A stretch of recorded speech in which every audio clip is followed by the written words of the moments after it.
lutalo lwa bifaananyi era ng'ekigenda mu maaso kikutta wansi ne waggulu omuliro gweyongedde okubeera ng'ate gukuumibwa ekiri sayidi wali ekavule omukulembeze w'eggwanga manya ow'omukulembeze ow'ekibiina ekya National Unity Platform omwami Robert Kyagulanyi Ssentamu addiza Katikkiro omuliro era nga kyamukoze muganda wange. Kinajjukirwa nti ennaku nga 2-3 eziyise Katikkiro yavaayo n'abeera ng'ate agamba si kya butonde oba si kya buwangwa waffe ng'Abaganda okubeera ng'ate mutwala ebifaananyi by'abannabyabufuzi ng'omutwalo ku bukoddomi oba okwanjulwa kwonna kwonna era nga abantu badde nga batwala ebifaananyi bya Robert Kyagulanyi Ssentamu nga babitwalayo wali mu kwanjula era nga Katikkiro yavaayo n'abeera ng'ate akivumirira bubi nnyo. Naye muganda wange Robert Kyagulanyi Ssentamu kyamukoze ngenda kubeera ng'ate mbibateerawo awo mwongere okubeera ng'ate mubyewulirako of course n'obutambi obulala bungi nnyo ate nawe okubeera ng'ate osubscribinga please subscribe ate ne ka notification bell kakone koleme kubeera ng'ate osubwa amawulire kubanze nabagamba buli dakika buli ssaawa buli time mbeera nyina ekipya kyesobodde okubeera ng'ate nkuleetera commenti nga wansi awo gw'oli tiimu ky'oli tiimu Robert Kyagulanyi Ssentamu oba oli tiimu Katikkiro Mayiga byonna byonna ambirina mu maaso ngenda okubeera ng'ate mbibaleetera ate kirala wena wenna ng'oli mu program y'okubeera ng'ate ogenda ku kisaawe ekyennyonyi naye nga tolina motoka egenda kukutwalayo oba already ng'oli bweru w'eggwanga ng'ogenda kubeera ng'ate okola enteekateeka ekomawo nakuzigiridde Habibu Airport Pickup era nga beera ng'ate obanoonyawo ku namba z'essimu bwe ziri awo ku screen bajja kubeera ng'ate bakutambuza bulungi mu ngeri ya VIP emmotoka balina ziri ezimalayo so wanoonyeeko ku namba y'essimu weeri awo wansi buli kimu kijja kubeera ng'ate kitambula bulungi nnyo maridadi sana ate nawe kubeera ng'ate osubscribinga subscribe ne ka notification bell kakoneko kajja kubeera ng'ate kakwalatinga buli wena bantaddeyo video ojja kubeera ng'ate ofuna ka notification awo nti kakati ate kino kyekipya kisobodde okubeera ng'ate kigwawo kakutera video zino ez'omukulembeze Robert Kyagulanyi Ssentamu ate nkwongere ne video endala nnyingi nnyo of course temuvaawo kati bagezaako twawukanya n'obukulembeze obw'ennono era bagezaako tupaintinga tiffe balabe ba Buganda naye bwembuuzi ssebo nnyabo gwali eyo naawali wano omulabe wa Buganda yaani omutuufu kambajjukizeko bino ebintu wammanga teyalinze siba NUP abagana Ssaabasajja Kabaka kugenda e Kayunga oyo yali Museveni. It was not us. Sinze nakera ku makya ne ngamba nti saagala kuwulira abantu bagamba fenga Abaganda oyo yali Museveni. Sinze nakera ku makya ne ngamba nti mujja basaanyaawo nga bwe twabasaanyaawo ebiseera ebyayita oyo yali Museveni. Abaffe sikungangako muntu yenna oba mukulembeze kujeemera beene ne Museveni yakwata abataka n'abatwala bajeemere beene ngera bwazaakola ng'agezaako buli kitongola kiyingiramu abasiraamu n'abayingiramu n'abaawukanya abasuubuzi ababodaboda n'abaawukanya bwatu bwakoze n'ewaffe nti yafunako naye ekiwayi ekikye ekyabataka naye ayagala kufuuka kabaka mu kooti era mujjukira bennyini abaagenda e Namibia nze nabatuma yenze nabayita ne bagamba mbagulire ettaka nga Ssaabataka waali naye ebyo byonna byonna abamu ku bannaffe tebabiraba lwaki kubanga basasule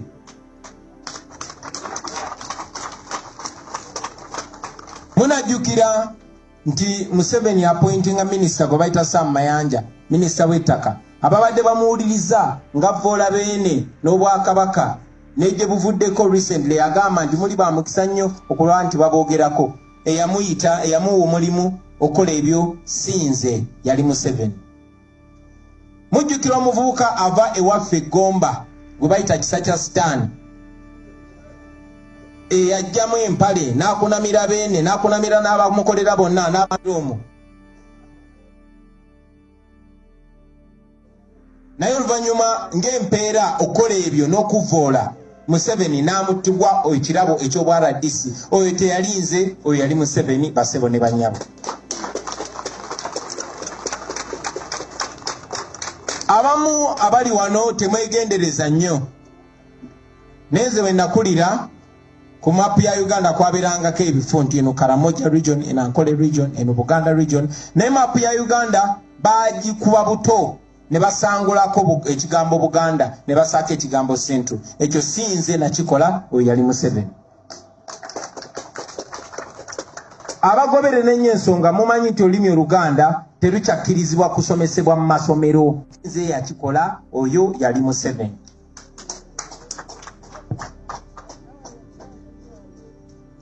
Nayogedde ku nsonga y'e Kayunga bwe bagana Katikkiro gendayo ne bene ne bamulemesa ogendayo ne batana abaana ba Buganda basukka mu 2 sinze na commandinga etemu eryo yali mu 7. Bwe basiba Zaake yanyumiza ensi yonna era nange nakirabako nga bankutte bakubanga bakulangira kubeera ki bamukubanga bamulangira kubeera Muganda. Sinze nali mbasindise, Museveni yali abasindise.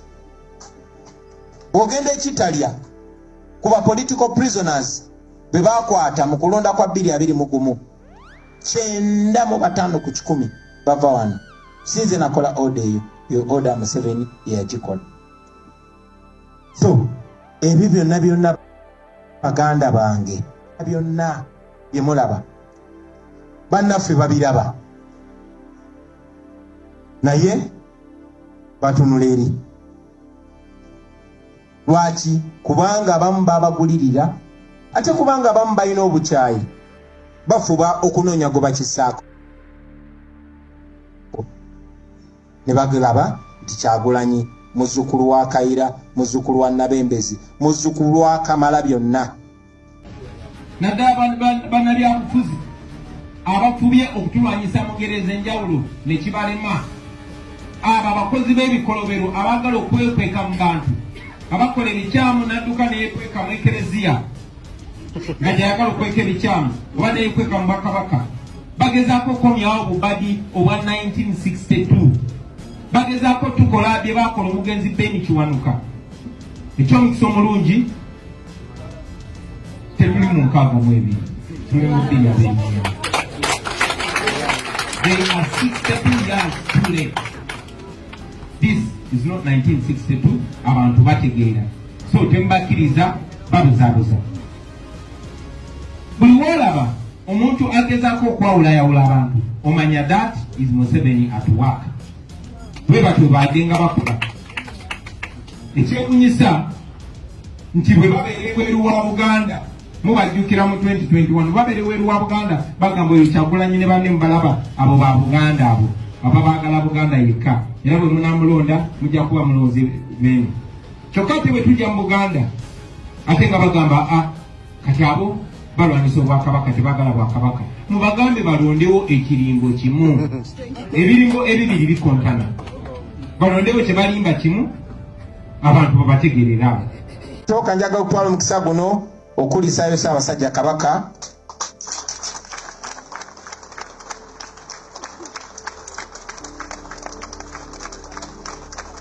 njagala okwebaza Katonda olw'obulamu bwa Ssaabasajja Kabaka. Mwongere mubikumemu, mwongere musiibe, mwongere buli omu asabe mu ddiini ye okulaba nga Kabaka waffe atererera ddala mu sheepu gye tumumanyiddemu.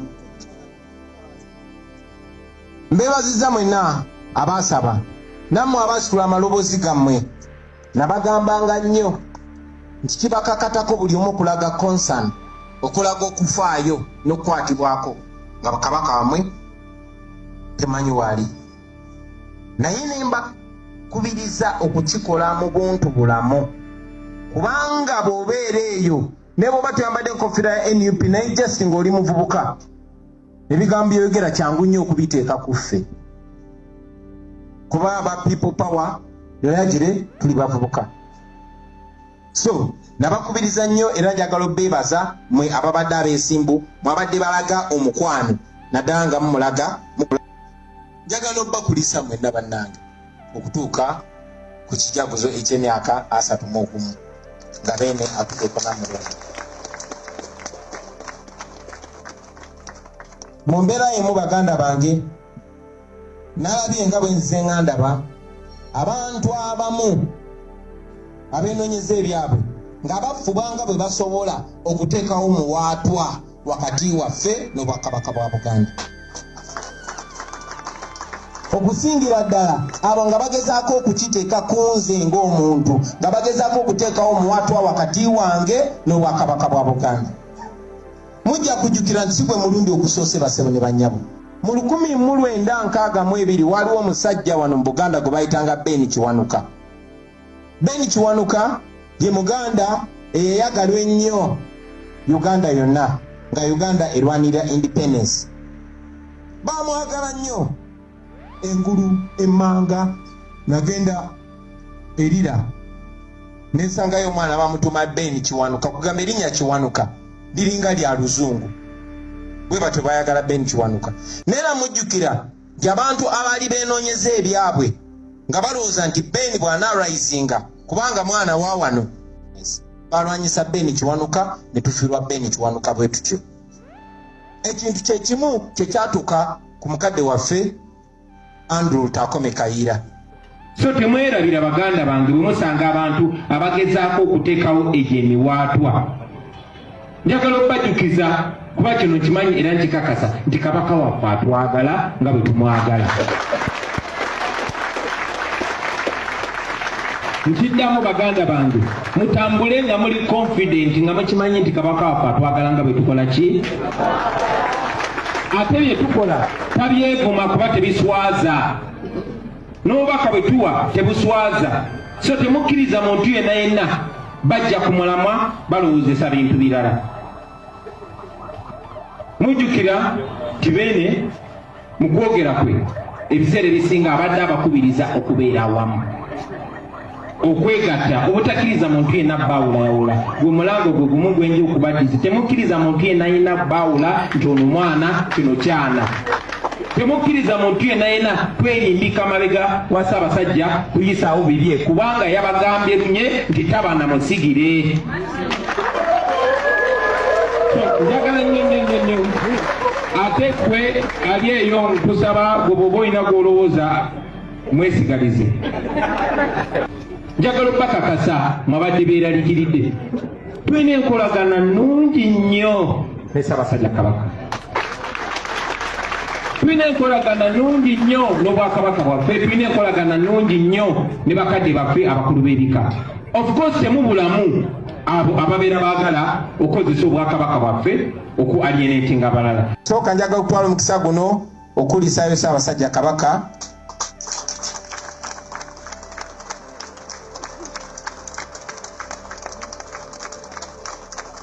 Njagala okwebaza Katonda olw'obulamu bwa Ssaabasajja Kabaka.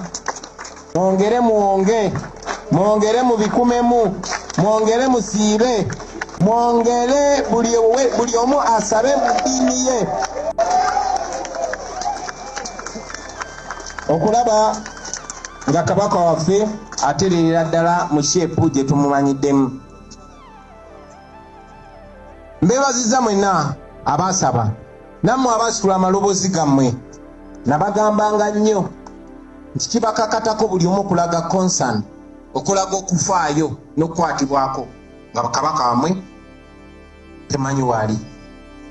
Naye ne mbakubiriza okukikola mu buntu bulamu kubanga bw'obeera eyo ne bw'oba tuyambadde enkofiira ya NUP naye just ng'oli muvubuka ebigambo by'oyogera kyangu nnyo okubiteeka ku ffe kuba aba people power yoyagire tuli bavubuka. So nabakubiriza nnyo era njagala obbeebaza mwe ababadde abeesimbu mwabadde balaga omukwano naddala nga mumulaga. Njagala obbakulisa mwenna bannange okutuuka ku kijaguzo eky'emyaka 31 nga Beene atuddeko namulongo. Mu mbeera emu baganda bange nalabye nga bwe nze nga ndaba abantu abamu abeenoonyeza ebyabwe nga bafubanga bwe basobola okuteekawo muwaatwa wakati waffe n'Obwakabaka bwa Buganda. Okusingira ddala abo nga bagezaako okukiteeka ku nze ng'omuntu, nga bagezaako okuteekawo muwaatwa wakati wange n'Obwakabaka bwa Buganda. Mujja kujjukira nti si gwe mulundi okusoose basebo ne bannyabo. Mu 1962 waliwo omusajja wano mu Buganda gwe bayitanga Ben Kiwanuka. Ben Kiwanuka ye Muganda eyayagalwa ennyo Uganda yonna nga Uganda erwanira independence. Bamwagala nnyo engulu emmanga nagenda erira nensangayo omwana bamutuma Ben Kiwanuka, kugamba erinnya Kiwanuka liringa lya luzungu, bwe batyo bayagala Ben Kiwanuka. Neera mujjukira nti abantu abaali beenoonyeza ebyabwe nga balowooza nti Ben bw'anaarayizinga kubanga mwana wa wano, balwanyisa Ben Kiwanuka ne tufiirwa Ben Kiwanuka bwe tutyo. Ekintu kye kimu kye kyatuuka ku mukadde waffe Andrew Takome Kayiira. So temwerabira baganda bange bwe musanga abantu abagezaako okuteekawo egyo emiwaatwa. Njagala okubajjukiza kuba kino kimanyi era nkikakasa nti kabaka waffe atwagala nga bwe tumwagala. Nkiddamu baganda bange mutambule nga muli confident nga mukimanyi nti kabaka waffe atwagala nga bwe tukola ki. Ate bye tukola tabyevuma kuba tebiswaza, n'obubaka bwe tuwa tebuswaza. So temukkiriza muntu yenna bajja ku mulamwa balowoozesa bintu birala. Mujjukira nti Beene mu kwogera kwe ebiseera ebisinga abadde abakubiriza okubeera awamu, okwegatta, obutakkiriza muntu yenna baawulayawula. Gwe mulango gwe gumu gwenji okubaddiza, temukkiriza muntu yenna yenna baawula nti ono mwana kino kyana. Temukkiriza muntu yenna twerimbika mabega wa Ssaabasajja kuyisaawo bibye kubanga yabagambye lunye nti taba na musigire. Njagala nnyo ate kwe ali eyo nkusaba gwe bw'oba olina gw'olowooza mwesigalize. Njagala obbakakasa mwabadde beeraliikiridde tulina enkolagana nnungi nnyo ne Ssaabasajja Kabaka. Tulina enkolagana nnungi nnyo n'Obwakabaka bwaffe, tulina enkolagana nnungi nnyo ne bakadde baffe abakulu b'ebika. Of course temubulamu abo ababeera baagala okukozesa Obwakabaka bwaffe oku alienatinga abalala.